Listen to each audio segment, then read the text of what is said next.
Hello, I am Aisha. And Paula, your cultural hybrid mental health therapist. Here to explore unfiltered and heartfelt conversations on core issues that affect us as human beings. Get ready for honest, captivating, and real stories that take you on a journey to navigate your life in the best possible way. So grab a seat and stay with us on this episode of Do We Have Your Attention?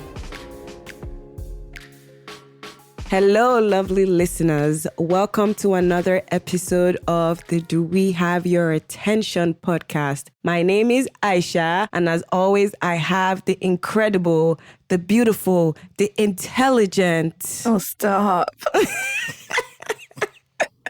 Stop, I'm blushing.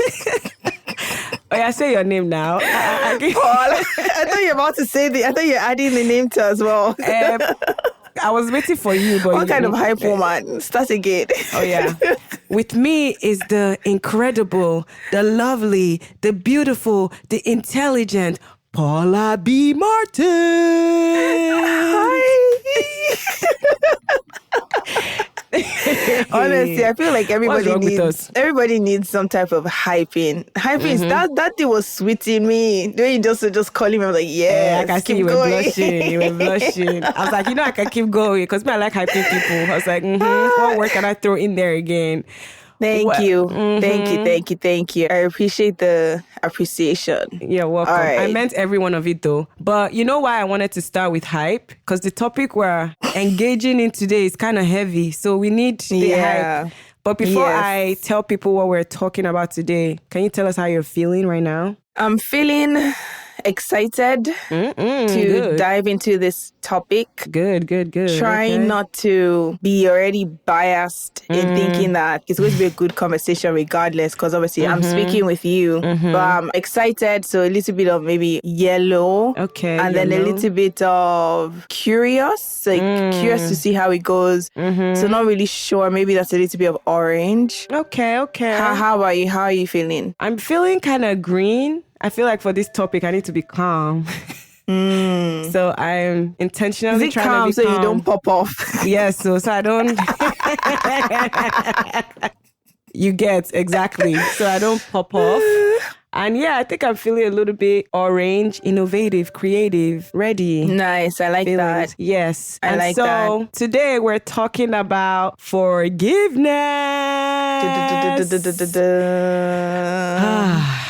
I felt a number of people go, should I listen to this episode or not? Before you press the pause button, you should listen to this episode. The fact that you're trying to leave right now is more reason why you need to listen. Exactly. Thank you, Paula, for that PSA. Please listen. You don't know. It might be helpful. I think it will be helpful, not might. Okay. Yeah. So I'm going to start by throwing you the question. So, Paula, what does forgiveness mean to you? And do you feel like there's specific elements that constitute genuine forgiveness? Heavy. That is heavy, honestly. Quick question. Do you want my definition or the Bible's definition? In fact, you can give us both. Give us both. Okay, so I'm trying to remember who it is I heard this from. But they said forgiveness is letting someone off the hook and realizing it was you that was on the hook the entire time. Oh, that's deep. I'll take that one. Because, there's this notion that forgiveness is for the other person. Wrong. It's for the person that is being forgiven. Yeah. So it's almost like you're I'm letting you off the hook, but it's like, no. But realizing that yourself. You're actually the one who was on the hook the entire time, because what's happening with forgiveness is it's a conscious decision to let go of negative feelings towards someone, whether it's anger, disappointment, frustration, resentment, and understanding that there's harm towards you.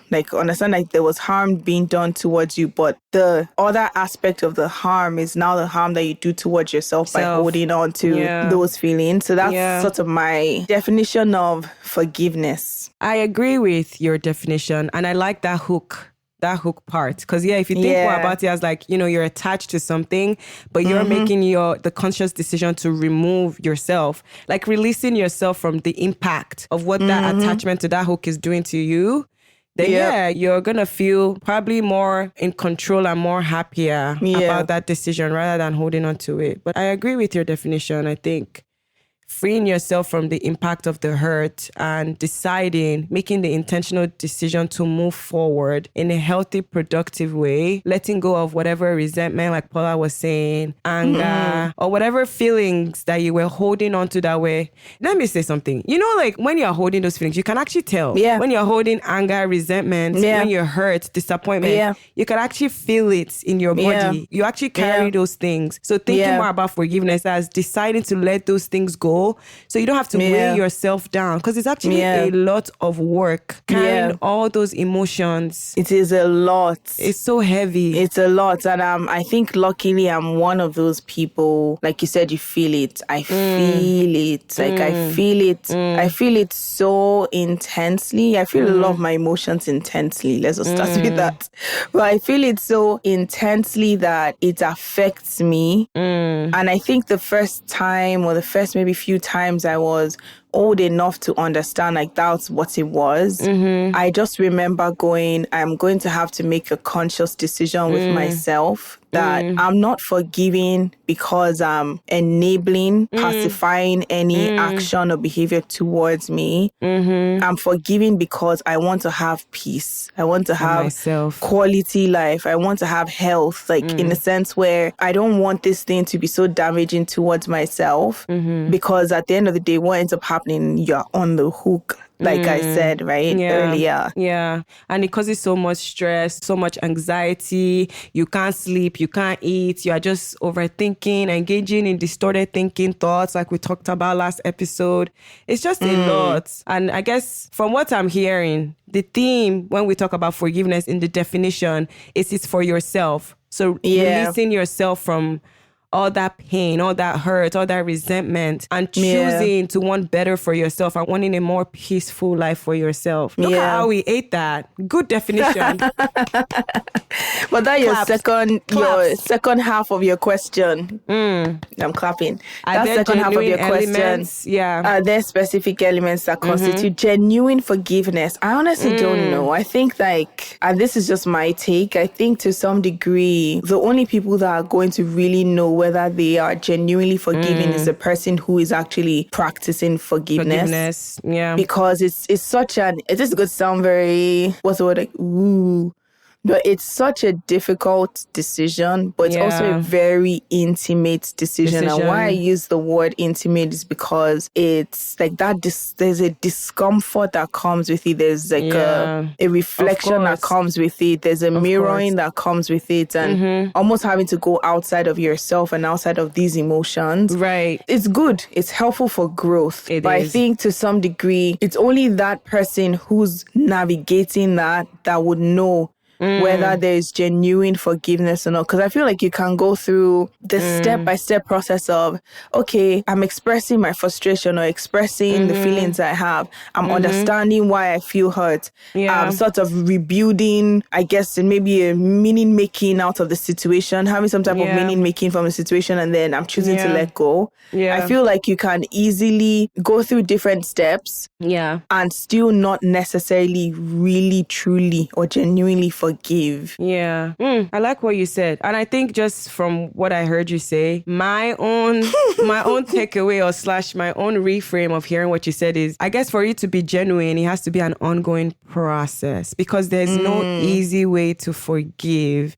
It's like you said, it's not easy. It can be very complicated. You go through the stages of grief. And you also go through a process of not even liking yourself for being in that situation too. So there's just so much complexity that goes on with forgiveness. And I think for you to be genuine, you just have to be very patient, and you have to have a lot of empathy and compassion for yourself and make it consistent, like make it an ongoing process. I think that's what I heard from what you said. which makes a lot of sense. You know what? I low-key feel like, obviously, you and I have been privately having this conversation where I was sharing with you that I ended a relationship recently, a very dear romantic relationship to be specific, recently. And one of the things that I really learned in that experience, in that relationship, was that consideration is the highest form of love. It is. And at least one of them. It's like an advanced form of love that unfortunately not all of us are capable of giving. Yeah. Now, we're very capable of receiving it, but we're not capable. Who would not like it, please? We're not capable. Not all of us are capable of giving it. People now, can we learn? Like, we can absolutely learn, but just saying, like, naturally, a lot of us are not. Yeah. And I realized too as well that I think forgiveness as well can easily be on another level of love as well. And not necessarily love of thy neighbor or love of other people. Right. But even more like it's an advanced level of self-love. Yeah, love of thyself. Yeah. Preach, sister, preach. Why are you not quiet? You were like, yeah, I dropped that gem and now I'll be quiet. You know when you drop a gem and you're like, okay, I need to even take what I said in. So meaning a lot of the conversation that we're having today is not about what other people have done to us, but more so our experience of what people have done to us, so to speak. Yeah. That sounds like what people have done to us, but you get the point. Yeah. But I want to ask you though, like, how does forgiving someone affect one's mental and emotional health? Very greatly. Because like I was saying earlier, we carry these things in our bodies, whether we are conscious of it or not. I'll use myself as an example. I had not a very helpful... I'm picking my words very lightly. I had not a very... At some point in a relationship that I was in, it became very unhealthy and I couldn't forgive that person for a while. I was carrying a lot of anger. I was carrying a lot of regret.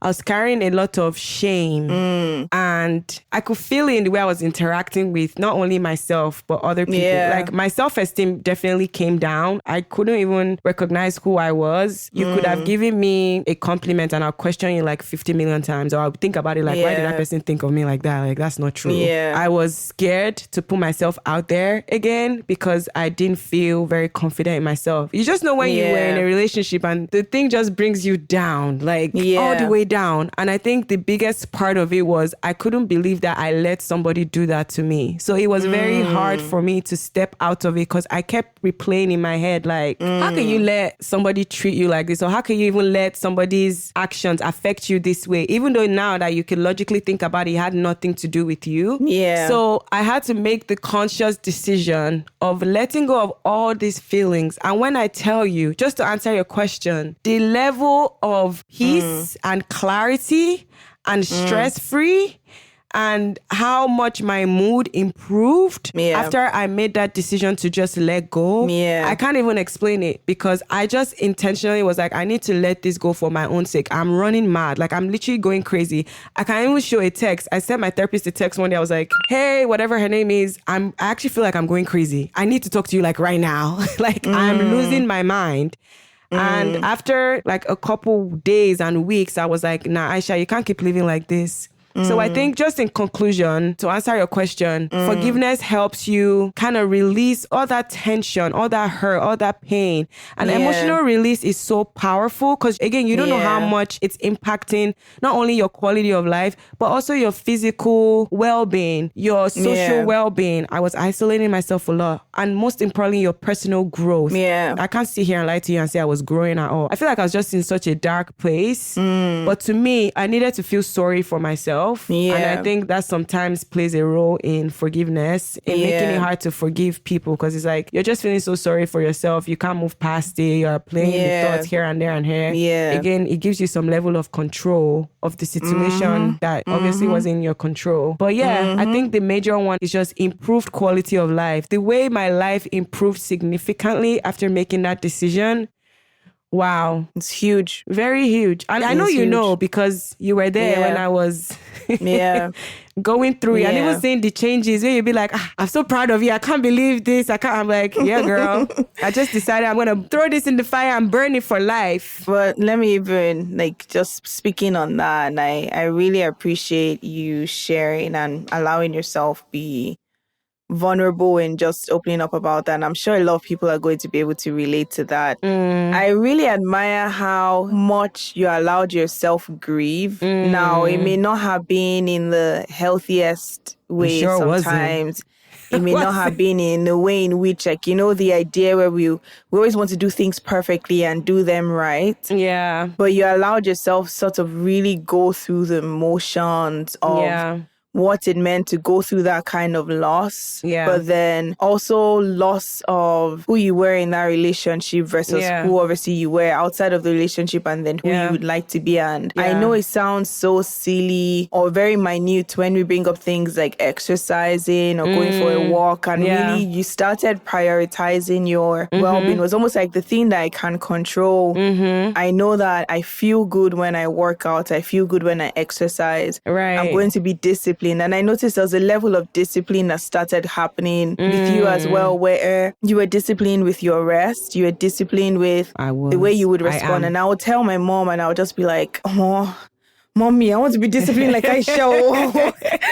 I want to be able to go to bed on time. But I really want to just, I guess, to say that it was amazing watching you kind of bring yourself out of that experience, especially going off on what we had said earlier on, that we feel as though we're letting the person off the hook. Right. And that's a very difficult part where it's like, if I let go of this thing, is this me equally saying that it is okay for them to have done what they did? Right. And I recall, similar to yourself, obviously, you know this, I had a long-term on and off relationship at some point in time where it became very unhealthy. My self-esteem also was affected. But most of all, I did not like who I was. Yeah. And it really bothered me that I did not like who I was, because I see today, one of the things I love about myself is the fact that I like myself. Regardless of my flaws and my quirks and blah, blah, blah. I genuinely like myself. So I did not like myself at all. And I did not like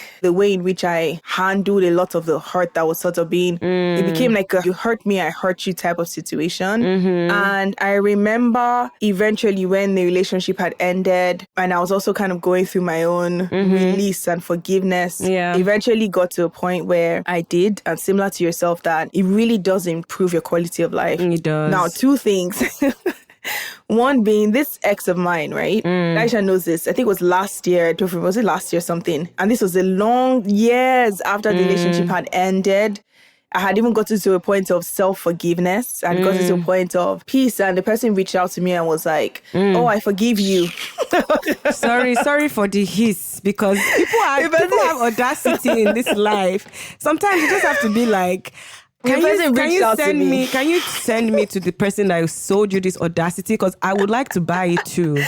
Because how dare you? Wait, though. Don't get me wrong. I understand what you're saying, but don't get me wrong. Yeah. The hurt was being caused repeatedly by this person. But now I started to hurt them, right? So now it's two wrongs don't make a right. I understood the role that I played. Right. And I took accountability for the role that I played. Right. And I even asked for forgiveness for the role that I played. Now, this person took that as evolved. Me taking accountability, as me saying that I am the one that did the hurt. Clearly they didn't done on themselves. So they reached out to me. So by that time, because I think when I had eventually taken accountability, they had no response. They were sort of you hurt me. You reacted to me this way. Sure. But reacted to you this way because of the hurt that you caused, right? So I said, you know what, that's fine. Like I said, it's not for him. It's for myself. Me. So by the time I had gotten to a point where I got into where I had forgiven even the hurt that person caused. Right. I forgave the hurt that I caused. Yeah. And my quality of life had improved. Now the person reached out and said, I forgive you. And I said, thank you, but I don't need it. I've forgiven myself. And I said, thank you, I've forgiven myself.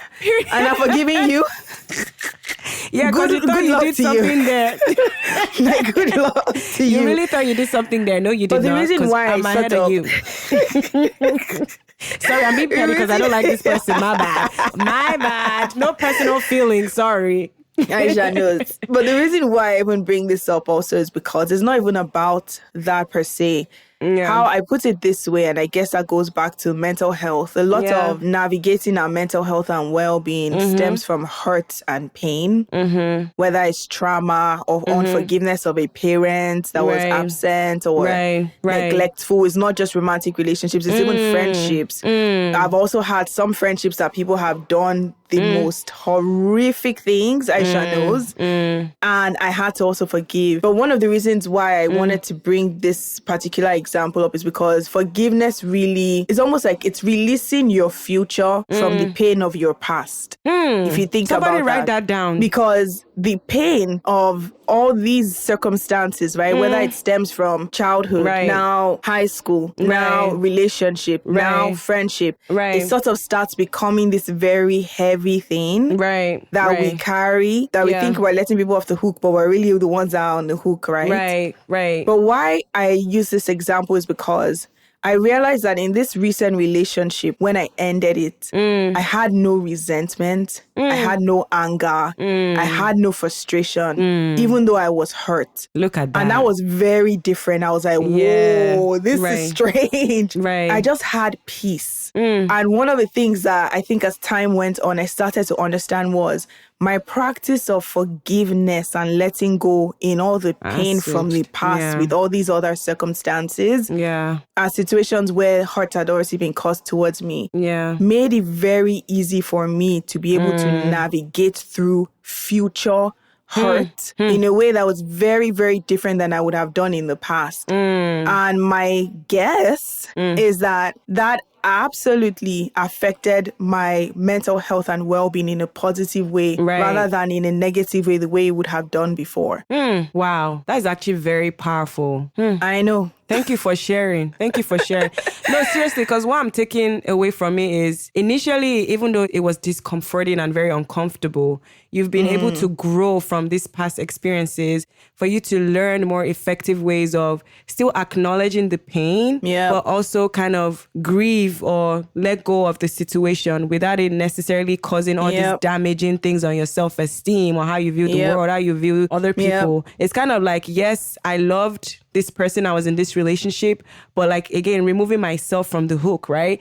But for my own peace of mind, to be stress-free, to be happier, I'm going to remove, you know, like just making that decision for yourself and being confident in that decision, not putting the other person in it and knowing that this is a decision for me, for my own peace of mind, but still acknowledging that you're a human being that would still hurt and still go through the pain. Very, very powerful. That's a very beautiful way of viewing forgiveness. And I'm inspired. I want to be like you one day. I was just about to say, because I thought about whoever might be listening that's really going through serious unforgiveness. It's not a day thing. No, it's ongoing. It is literally, I think you may have even said that already, like it's a lifelong practice. It is really a lifelong practice. And I think sometimes when we see it as I need to do that now, it honestly even adds more pressure. And I want to just obviously encourage whoever might be holding on to things from the past that are taking a life of its own. I remember when my therapist met me, I walked into her office, and I don't like when people feel like they can not read me, but I used to feel so mysterious when I was younger. I would be like, I had this ex of mine that would be like, people think that they know you, but they really don't know you. And I'll be like, yeah. I'm really so cool with myself. So this therapist, I walked into her office, love her. Now this is when I knew like, oh, my life is about to change. I found a great therapist. And I walked in and she was just like, oof, I can feel your heaviness. Oh, wow. And she kind of told me, she's like, there's heaviness. I can feel it. Wow. And the more she kept saying, you know, when you're like, there's no heaviness, but like the heaviness was showing even more. Now you're trying to be defensive. But something she told me that I think about it today, she said, Paula, this process is not going to be a process where we're trying to take off load. Like we're taking it off and we're taking off everything. Yeah. We're just going to make things a little less heavy. Yeah. And then a little less heavy. And then a little less heavy. And then a little less heavy. Lighter. Till you get to the point where you're like, oh, I feel a little bit light. I don't feel as tensed. Okay, maybe I can actually get to a point where I'm completely feeling light. Yeah. And I remember that so much because this was maybe 5-6 years ago. Wow. And anytime I'm sort of living in my present lightness, I think about that heavy version of myself then, right? And I remember looking at her and I'm like, and I even told her, I said, yeah, sure. But the point I'm trying to make with this is, obviously, whoever is listening to this and has that heaviness that they're holding on to, one, this is not always going to be the case. Yeah. Two, is not just about taking that thing off. Just think about it more so from a perspective of a little less heavy, little lighter, a little lighter, taking it one step at a time, because it's really going to be a lifelong process for real. It really will be. Right. And speaking of that, because I'm glad that you brought that, because there's a lot of myths about forgiveness. And forgiving as a concept in itself. And I think sometimes those myths are the reason why people genuinely don't engage in it effectively. Yeah. Or to just engage in it effectively. Yeah. So what are some myths that we can debunk today about forgiveness, just from your own experience or from with your clients? And I can go first because the one that is like an antenna that is popping up in my head, because this is the one I hear the most, is that forgiveness is a sign of weakness. I don't know why that is so common. I feel like it has to do with society and just how they perceive emotions, period. But that is a myth, people. Forgiveness is actually a sign of strength and emotional maturity. Like, just think about it. You deciding, making that conscious decision, that intentional decision to remove yourself from something that hurt you, that caused you so much pain, and making that conscious decision plus effort to change it. To me, that sounds very brave. It doesn't sound weak at all. It actually sounds to me like you're making the decision to grow and you're making the decision to make a better life for yourself. And that is very brave, rather than sitting in what's comfortable that's probably inhibiting your growth and not taking you anywhere. Yeah. But you know why that's a myth though, is because I think sometimes unforgiveness is really attached to ego. Let's just put it that way. Of course. And I think it goes back to what we're saying, that way I'm letting you off the hook. Right. And by doing that, I'm basically saying that what you did was acceptable. But that's another myth. Because you're choosing to let go of that hurt doesn't mean that you're saying what they did was okay. Actually, it's very unacceptable. It's not condoning or excusing them. It's not condoning. And I think sometimes when we attach it to ego of self, we see it more as I have more power and stake in this hurt that was caused towards me by not letting it go. Yeah. Then of course it becomes easy for anyone to interpret it as this is weakness. Yeah. Agreed. But you know what? As you were even saying it, I'm even thinking about it now. If I'm even thinking, I don't want to let you off the hook. Do you know how much effort that requires? That energy that you have to hold on. Because to me, that means everything that has to do with that person, you have to make the conscious. Again, you have to be intentional about holding that resentment, that hatred, that anger. Yep. And that is so much work. So now if I bump into them at the airport, I have to remember that, frown your face. You walk past them, hiss, like it's so Don't much frown work. Your face. Girl, because it's true now. Because now you have to change your schema to when I see this person, hatred. Yeah. When I see this person, anger, resentment, don't bring up that person's name. Any name that's related to that person's name, you'll be triggered. You'll be like, oh my God, Yeah. And I know we don't like to admit it, but these things are true. Yeah. It reminds me of another myth, right? That you have to get an apology for you to forgive, which is a very common one. Like, I did not apologize. Even me, I wanted that one. Why didn't they apologize? They hurt me so bad. Like, how dare them not take accountability, especially because I'm that kind of person. I'm the type of person that really gets irked by people that are not accountable to themselves and people that are not accountable to their actions and also see how their actions hurt you and also are brave enough to be able to sort of voice that, because that's also part of pride, right? Yeah. And there's this quote from this this book that, well, it's not, there's a book that I'm reading on boundaries by Lisa, I'm going to butcher her last name, sorry, like Herkhurst. And this book, I honestly feel like is also saving my life, because I think one of the things that really helped me even make the decision that I made to end my relationship was really understanding what boundaries were on a very deep, intimate level. Yeah. She talked about also letting go. It was not just boundaries, but it was more like, it's called Good Boundaries and Goodbyes. Yeah, by Lisa Herkhurst. Nice. That book is an amazing book, because the level to which I'm seeing how much of myself is being given, like how much access I give to people to myself. And then I'm like, and they hurt me. Right. So it's not even just about the forgiveness, it's also the accessibility that's being given without actually seeing if people are capable of even taking on that responsibility in the first place, of what it means to love you and what it means to treat you well. And she said something that really stuck with me. She said, if we're waiting to get an I'm sorry, if we're waiting for an I'm sorry to be the reason why we decide to move on and forgive, then we allow that person to hurt us twice. Agreed. Because now that is a choice that they may never even make. Right. Because they may not even think that they hurt you. Or they may not even care. Once I heard twice, I was just like, to hear. Like, not once, but twice. They may not know, like you said. Yeah. Or they may not even care. A lot of people don't care. Because guess what? We're always saying this. People know what they're doing. So if they don't apologize, that's also a choice they're making. Just remember that. Yeah. And I think it's such an important thing, because sometimes, and I was at a point in time too where I was waiting for apologies from my parents so badly. Like waiting so badly to the point where I wasn't letting go of things because I just needed them to say I'm sorry. I needed them to see my pain. I needed them to understand me and take accountability. I know I've gotten to a place of, and that's why I say that lightness, because I even joke with my mom.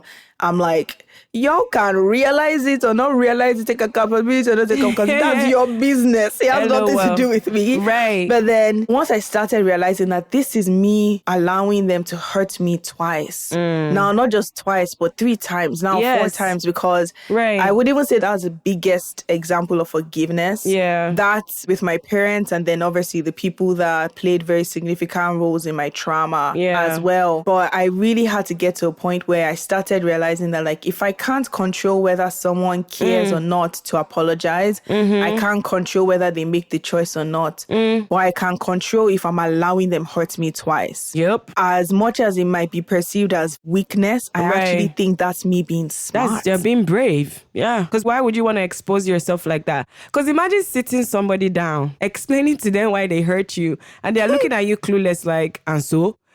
Bro, that would really hurt, because you feel stupid times 2. So, you don't want to feel stupid twice. You know how you felt. You know how you experienced it. You're not delusional. You've gone to therapists. Your therapists have told you. Because what's the point? And I know that validation, sometimes we feel like once we get it, it's going to make us feel better. But honestly, people have told me they're sorry and I haven't felt better. I really haven't. Because all that keeps going back in my mind is, but why did you do it? So you find something new that you want to clarify, and you want their explanation, you want their forgiveness. And all of that is just kind of inhibiting you from moving forward and letting go. You're still staying on the hook because you still want something from them, when the reality is you need to remove yourself from it and just let go. Absolutely. I agree with you. And I want to ask this question, because one common myth is that forgiveness also kind of ties in. And because you forgive someone, you have to reconcile with them. And I think sometimes people also feel don't want to reconcile with people, so they don't forgive, as opposed to seeing it as something that's very different. So, like, what would you say the difference between forgiveness and reconciliation is? And obviously, why is it important for us to actually know this difference in the first place? Good question. First of all, another myth. Just because you forgive someone doesn't mean you need to reconcile. Yep. Don't go back to that ex. Don't let them make you feel stupid twice. Forgiveness, I would say, is involving that personal decision, like I said, that intentional decision to release yourself from those feelings of hurt, pain, anger, disappointment, and move forward into like a healthier version of who you want to be and engage in a better, like a healthier quality of life. Yeah. Reconciliation, on the other hand, would involve the process of restoring and rebuilding a relationship after a lapse or like a breach in that relationship. So it involves both parties working together to repair and define what they want this new relationship to look like. And I want to play emphasis on working together, because people say they are reconciling and then they'll be the only one doing work. I'm like, that's not reconciliation. You are chasing this person that clearly has not learned anything from the breach of trust that was broken or whatever happened in your relationship. So that's how I would differentiate both of them. I definitely believe that for reconciliation, it requires effort from both parties. It can't just be one person. Yeah, that is so key, because forgiveness is like a one-person thing. Right. Reconciliation is a two-person thing. Right. And if you're finding yourself in a process, like you said as well, where it's more of you're reconciling, but you both are not having an understanding of what are the boundaries within this relationship that would allow you move forward with reconciliation. Right. What have you learned? And that sometimes people, I may have learned, you may not have learned. You may have learned, I may not have learned. And then we think that we can sort of forge. And in some cases also, people try to, you know how to say, like, I want to go back to how we were. And I think a lot of times with reconciliation, it has a lot more to do with you both actually collectively coming up with the information that we have learned about ourselves, that I've learned about our relationship, how we handle things, the hurt that was caused, what are we going to do differently moving forward. And I feel like it is so important, because I hate to say, I think sometimes we put ourselves in a position where we reconcile for the wrong reasons. Agreed. So it's almost like a forced reconciliation, as opposed to allowing life actually do its thing, allowing time do its thing. There's people that you need to let go of. You need to let go of the pain, the hurt, and you get to a point in time where organically you both can maybe come together and start establishing what kind of relationship you want to have now. Of course, in cases like family, it's not like you can in some cases, some people do have to let go, right? And I know, obviously, Aisha, you're aware of this. There was a point in time where I had a lot of resentment and anger as well towards my parents. Now I'm speaking specifically towards my mom, because I'm closer. I have a relationship and friendship with her. And it had gotten to a point where my attempt to also set boundaries, or whatever the case was, led to she not speaking to me for a while. And now reconciliation, when she eventually says speaking, and we said speaking to each other, what reconciliation obviously had to look like was very different. Because I didn't think that was something that she could ever do. So now I became hurt and I had to forgive her for it, right? Then in addition to that, it became, okay, now moving forward, and the things I know, the only way in which I'm going to have a relationship with you is if you respect these boundaries. I'm also going to respect your boundaries and you communicate that with me. But I don't plan on having the relationship I had with you before, because what will end up happening is you get hurt twice, three times. I think sometimes we kind of want to use that same formula with relationships that need to just be where they're at, meaning you forgive, you let go, you move on, you don't reconcile. So I don't think reconciliation is something that we have to force. No. It's something that is eventually revealed to us, the relationships that do need that and the relationships that don't need that. Yeah, I definitely agree. It has to be very natural.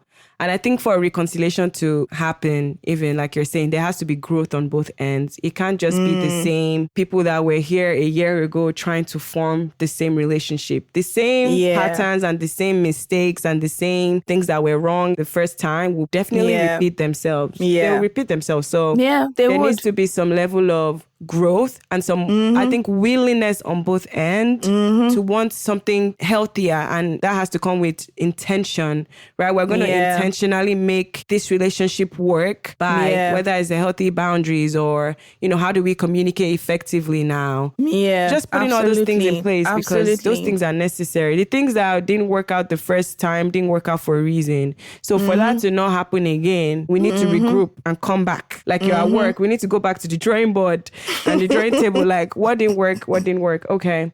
And so just to wrap up, because we've talked about the myths, we've talked about what forgiveness versus reconciliation means. We've talked about how it affects your mental and emotional health.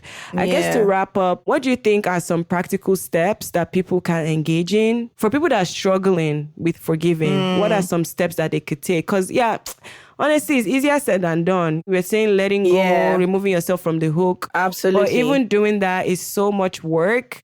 And it requires a lot of effort. Yeah, it really does. I'm going to be very real with you. It's a lot of inner work, especially being someone who's held on to so much. I've seen both sides. It's a lot of inner work. And I hate to say it, if you're not ready for that work, you're going to stay being someone who's unforgiving. Yeah. Yeah, absolutely going to stay being someone who's unforgiving. So you also have to make a choice to understand, is this working for me or is this not working for me? And if it's not working for you, and you want to get to a point where you actually are someone who's able to let these things go. Because remember, it's not letting the people off the hook, it's letting yourself off the hook. Agreed. And I think to some degree, when we start reframing our understanding of what forgiveness is and why it matters for us, it can easily motivate one to start addressing a lot of that inner pain.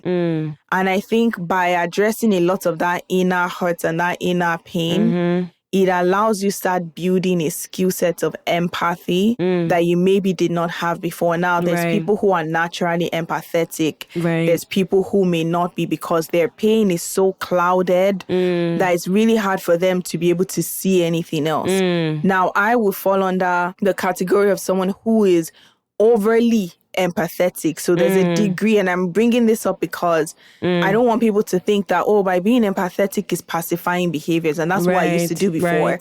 I used to do by being empathetic is allowing people cross boundaries and being like, especially as a therapist, it's very easy to put yourself in the position of the other person's shoes. Agreed. I always say you can extend grace, but you can also extend grace and have boundaries at the same time. It's not a thing of one or the other. Yeah. But for those who might fall under the spectrum of not really having empathy or struggling to have empathy, that inner work and addressing that inner pain does help you build that skill set of empathy. Now, empathy is not pacifying behaviors either. Empathy is just understanding, and I'm going to just give a different definition in context of forgiveness, is understanding that not everyone's actions or hurt towards you has everything to do with you. And more to do with wherever it is they're at in their life, however it is they view themselves, whatever value they attach to their life and their worth in relationships as well.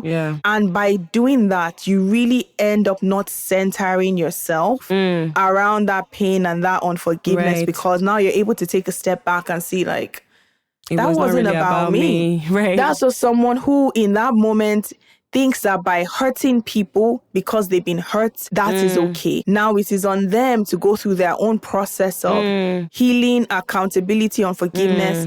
Nothing I do is going to make them apologize to me. And also living in reality of understanding that it's not their job to help you forgive. It is your job, because by giving that access, you're literally allowing them hurt you twice. Wow. Thoughts about that? Like, what would you say like as well? Just to wrap up this conversation, especially because I really do feel as though there's people that are going to be listening that are going to be struggling with this. Connected, man, that was actually very powerful. In listening to what you're saying, I was also thinking about for you to actually get to that point, you actually need to feel. A lot of people don't want, they want the formula. It's the formula of forgiving and like grieving. You want to remove the pain, but the pain has to be felt. You can't escape it. But like we're saying, just because you're feeling the pain doesn't mean you have to lose yourself. You can think about it like what Paula was saying, like reframing it, right? Reframing how you're viewing the situation. Yes, I'm hurt. Yes, it's a lot of pain. But I did this for myself because I know that's what's best for me. Yeah. And I know that that's the part a lot of people struggle with because you want to show up as tough and like, I don't care. And F that person, you know, they ain't shit. Yes, those things are true. But again, not attaching it to yourself because people are going to do what they're going to do at the end of the day outside us. And what Paula was describing, when people are hurt, they hurt you. Hurt people. And in order for you to not repeat that cycle, you have to remove yourself from the hook. If not, you also start the pattern of hurting people because now you're hurt. Then you start entering relationships and engaging with people and you're causing unconscious hurt because you're carrying so much pain that needs to be let go of. So powerful. I'm even feeling mellow. I don't know if you can tell. I can tell. I'm feeling very mellow because this was a really powerful conversation. Yeah, I just like that from the beginning. We already said it's an ongoing process because for things that I even thought I had fully removed myself from, there's things that were coming up for me from this conversation that I'm like, okay, that needs consistent work. You know, I'm definitely in a more confident space, but there's so much work to do. So again, for anybody that's listening, it's an ongoing process. Be very patient with yourself. Be very empathic with yourself. These things are not easy to navigate. Life has a way of just challenging you when you think you have it all. But it's great because just challenges kind of help you even become more self-aware and grow. Yeah, so any last words, Paula? Forgiveness is not for the other person. It's for yourself. And if you didn't take anything else out from this episode. If you love yourself and if you want to be evolved and you want to grow and you want to see how capable you are, then forgive. We just have to end it like that because powerful. Just forgive. Wow. But we would really like to hear from you guys because I definitely feel like people will have a lot to share and just have a lot of thoughts and feelings connecting to this episode. So how can they find us? A great question. You can find us on all social media platforms, Twitter, X, Instagram, YouTube at DWHYA Podcast. For TikTok, it's at DWHYA Podcast 1. And if you would like to email us, it's info@DWHYApodcast.com. Yay. And as always, thank you for listening. And we'll see you in our next episode. Bye. Bye.